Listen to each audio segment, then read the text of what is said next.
जब भी पूरी के साथ कुछ चटपटा खाने का मन हो तो बना लीजिए बहुत ही चटपटी ये आलू सागू की रेसिपी, जिसे मैंने पहली बार बेंगलुरु में खाया था। बहुत ही टेस्टी रेसिपी है दोस्तों, तो चलिए मिलकर बनाते हैं। तो यहाँ मैंने ऑयल को गरम कर लिया है। अब उसमें डालेंगे 1 टीस्पून उड़द दाल, 1 टीस्पून चना दाल है, 1/4 टीस्पून मैंने डाला इसमें जीरा, साथ ही 1/4 टीस्पून सरसों का दाना डाला है।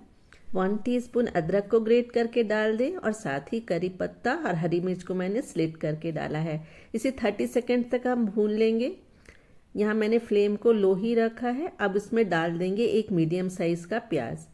प्याज को भी हमने लगभग 30 सेकेंड्स तक रोस्ट कर लिया है। अब उसमें मैंने 2 टमाटर डाल दिए हैं, मीडियम साइज़ के ही टमाटर हैं, और साथ ही मैंने थोड़े से मटर के दाने भी डाल लिए हैं। ये बिल्कुल ऑप्शनल है, अगर आपके पास हो तो डालें, वरना स्किप भी कर सकते हैं। अब इसे हमें अच्छी तरह से भून लेना है। अब स्वादानुसार इसमें नमक डाल देंगे, थोड़ी सी हल्दी पाउडर डाला है, और साथ ही मैंने थोड़ा सा इसमें काश्मीरी लाल मिर्च डाला है। यहाँ मैंने इसमें 1/4 टीस्पून हींग का पाउडर डाला है, इससे इसका टेस्ट काफ़ी अच्छा आता है। अब हम फ्लेम को लो कर देंगे और इसे कवर करके लगभग 2 से 3 मिनट तक हम इसे कुक कर लेना है, ताकि हमारे टमाटर भी एकदम सॉफ्ट हो जाएं। तो मैंने इसे 3 मिनट तक कुक कर लिया है, तो हमारे टमाटर भी एकदम सॉफ्ट हो गए हैं। अब हम इसमें डालेंगे बॉइल्ड आलू। तो यहाँ मैंने 5 मीडियम साइज़ के आलू लिए थे और इस तरह से हाथों से इसे हमें तोड़कर डालेंगे। तो क्या होगा, इसमें कुछ कुछ आलू के चंक्स तो बड़े रहेंगे और कुछ जो है एकदम अच्छी तरह से ग्रेवी में मिल जाएंगे। इस आलू डाल के भी हमने इसे 2 मिनट तक अच्छी तरह से इसे भून लेना है। तो हमारे आलू भी अच्छी तरह से मसालों में मिक्स हो गए हैं। तो अब हम इसमें पानी डालेंगे। तो पानी की क्वांटिटी इसमें हमें थोड़ी ज़्यादा ही डालनी है।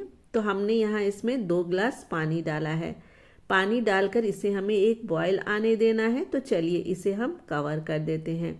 तब तक हम एक स्लरी बना लेते हैं। तो यहाँ मैंने बेसन ले लिया है, 2 टेबलस्पून बेसन है, और इसमें बिल्कुल थोड़ा सा पानी डालकर इसका एक हम स्लरी बना लेंगे। पानी बिल्कुल थोड़ा ही डालें शुरू में, नहीं तो क्या होगा, इसमें लम्स बन जाएंगे। तो इसकी कंसिस्टेंसी आप देख सकते हैं। तो देखिए हमारी सब्जी में भी अच्छा बॉयल आने लगा है।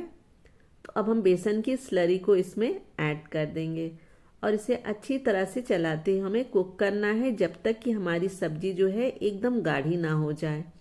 आपको जिस कंसिस्टेंसी की सब्जी चाहिए आप उस कंसिस्टेंसी की सब्जी बना सकते हैं। तो इसे हमें लो फ्लेम में अच्छी तरह से कुक करना है। तो देखिए यहाँ मैंने इसे लगभग 5 से 6 मिनट तक कुक किया था और हमारी सब्जी जो है काफ़ी अच्छी बनकर तैयार हो गई है। अब हम इसमें डाल देंगे थोड़ा सा काला नमक, और साथ ही मैंने 1/2 टीस्पून इसमें चाट मसाला ऐड किया है। मिक्स कर लेंगे। तो देखिए सब्जी बनाने में जितनी आसान है, खाने में उतनी ही टेस्टी है। तो आप देख सकते हैं इसकी कंसिस्टेंसी। यहाँ मैंने इसमें थोड़ा सा धनिया पत्ता ऐड कर दिया है। तो हमारी सब्जी बनकर बिल्कुल तैयार है। आप इसे पूरी के साथ सर्व कर सकते हैं या फिर डोसे के साथ भी सर्व कर सकते हैं। कंसिस्टेंसी आप अपने टेस्ट के अकॉर्डिंग कम या ज़्यादा रख सकते हैं। तो चलिए जी इसे सर्व करते हैं। गर्मा गर्म पूरी के साथ तो ये सब्जी का खाने का मज़ा ही कुछ और है।